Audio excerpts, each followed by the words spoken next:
What's going on, YouTube, internet world, and somewhere out there, my FBI agent. It's been a while, but there's I guess, an issue story in the community. Might not necessarily be in the forefront of everyone's minds or front page news everywhere, but it's important to me, and I think it's important to other people, just because it was part of my story and part of like my own growth. And I suppose I don't want to get too caught up in nostalgia and too hung up on like the past. I mean, a lot of us, we long for the good old days and we want to bring them back, but a lot of life is learning to let go and adapt to the now, and while still looking fondly back on memories. But I just want to talk about this a little bit. Um, and it was the fate of the old UW-Marinette campus, or UWGB satellite school campus, whatever they called it, and what they're going to do with these old buildings. Probably the theater will always be there, but the main campus, the library, um, the gym, is the YMCA going to move in there? Things like that. And or is it just preserved as historical? Who knows? That's kind of up in the air, and I hope they do something with it. But I know. Well, let me start out saying, I will call myself an underachieving student in high school. I always struggled, math and science, and really to keep up. And I think there was gaps in my knowledge, and I didn't think I had the right structure for myself. And this is in no way trying to throw shade on my old school or some of the teachers I had. I think I did have some, great teachers at Menominee who still did believe in me regardless. People like Scott Owens and Joe Noah and Greg Langlois. Um, and I'll take blame for myself for being a underachieving student. Maybe I should have been more motivated, and not be afraid to ask for help. Everybody has a math anxiety about stepping up in front of the room and trying to solve a math problem, and afraid you're going to be looking stupid in front of your peers. But I'm kind of getting off topic.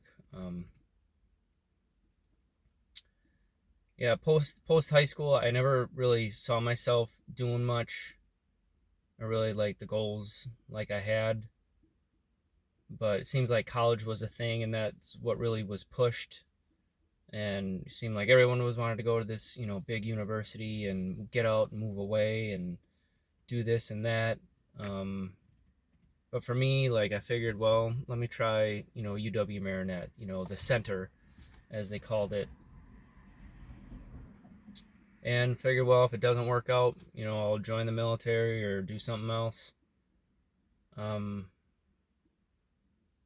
but yeah, but then I went there, and it seemed like I grew, like my mind was open, and like stuff that I thought was like really super hard in high school, and the classes that were coveted and held up on this pedestal, these honor classes, although only the smart kids could take those, that stuff like I was doing.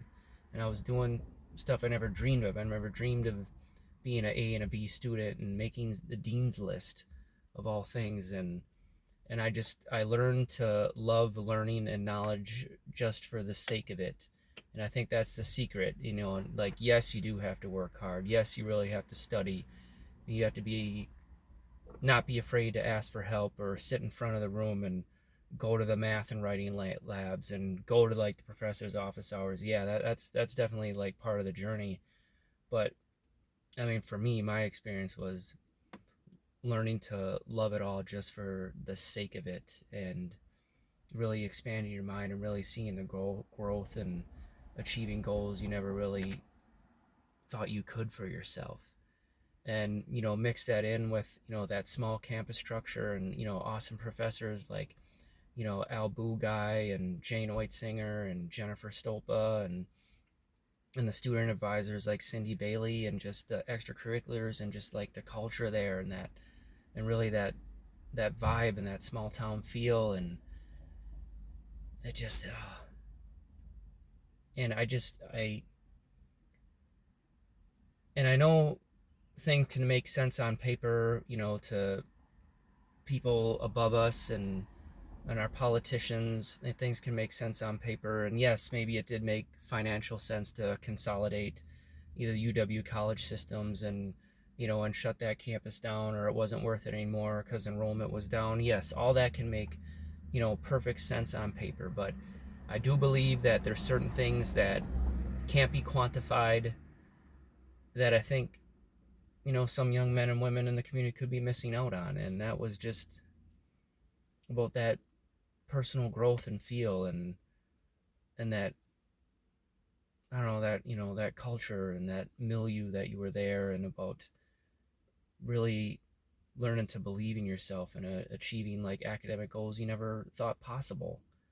Um, and I achieved those goals, and I guess I really hope that other young people can have that chance and that opportunity if you are an underachiever, and you can have the experiences like I did and other people did at a place like the old UW-Marinette.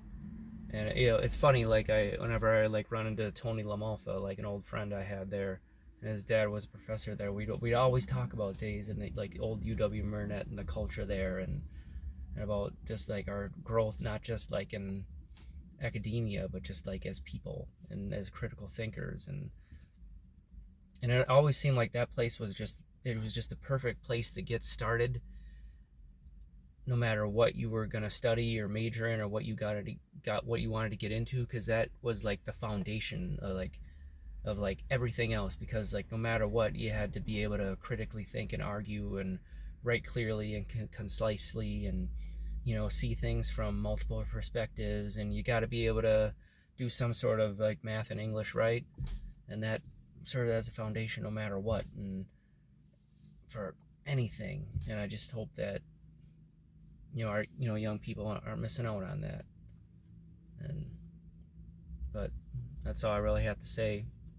Thanks for listening to me. As always, this doing this, it just gives me practice talking in front of a camera. And I'm sorry if I have a lot of ums or sometimes, but I wanted to put that out there. Maybe some people will care, some people won't. I mean, I'm just another guy from the street. So see you, YouTube.